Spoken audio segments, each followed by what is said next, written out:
This summer's transfer window didn't feel like a quiet market correction or a few headline splashes. It felt like a tectonic shift. Overnight, the Premier League turned the transfer market into a statement of intent, splashing historic amounts of cash, figures that dwarf what Europe's other top leagues could match. And with that spending, they reshaped the narrative of modern football. For years, people talked about tradition, tactics, and youth academies.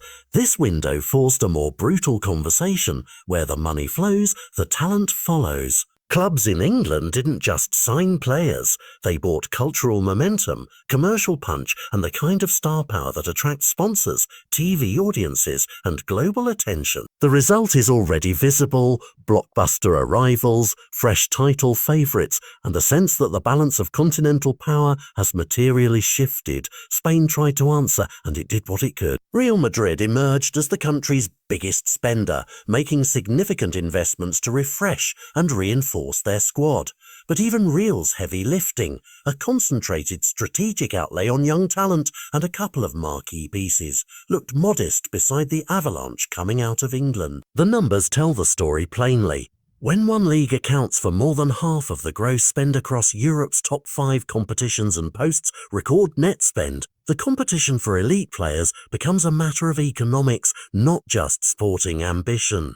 That means La Liga clubs now face a new calculus: double down and chase the market, or retrench and focus on player development and shrewd sales. Neither path is without risk. Double down and you gamble the club's financial stability. Retrench and you risk becoming a feeder league for England's giant wallets. So what changed practically?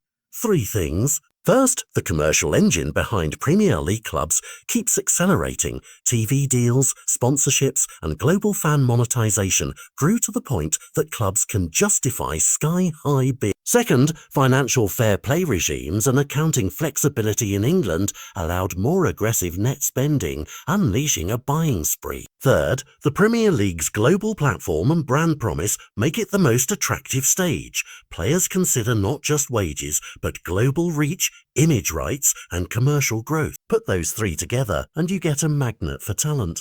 A summer where the richest offers almost always pointed to England. The consequences ripple beyond a single transfer list.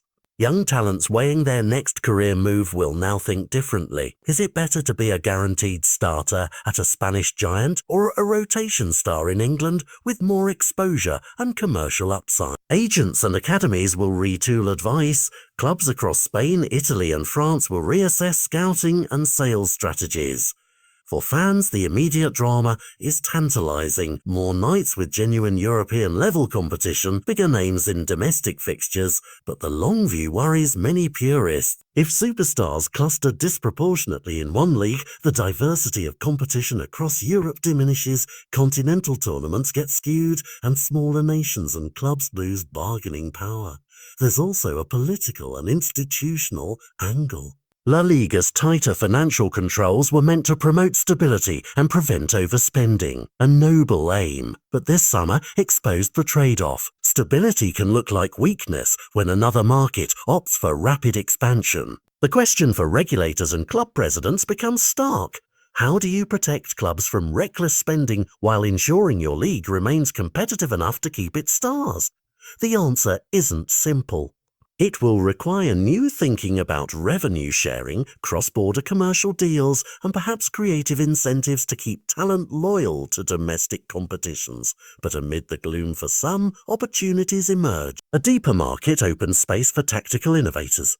Clubs that scout smarter, integrate youth faster, and build cohesion can still outplay cash-heavy teams. Transfer windows may be decided less by sheer money and more by alignment, a clear plan, a coach who develops talent quickly, and a club culture that sells players on a project, not just a paycheck. For viewers and creators, this is fertile ground. Rivalries will intensify, narratives will shift from salary tags to how teams adapt, and every match gains a new subplot about the balance between ambition and sustainability. As the new season kicks off, watch for two storylines. First, whether England's spending surge translates into continental dominance when Champions League pressure test arrives. Second, whether La Liga and the other leagues can innovate structurally to keep their talent and their identity. Either way, what we witnessed this summer is a turning point, a transfer window that didn't just move players, it moved power. Fans should buckle up. The drama won't end with a signature or a press conference. It will unfold across the next season, one headline match at a time.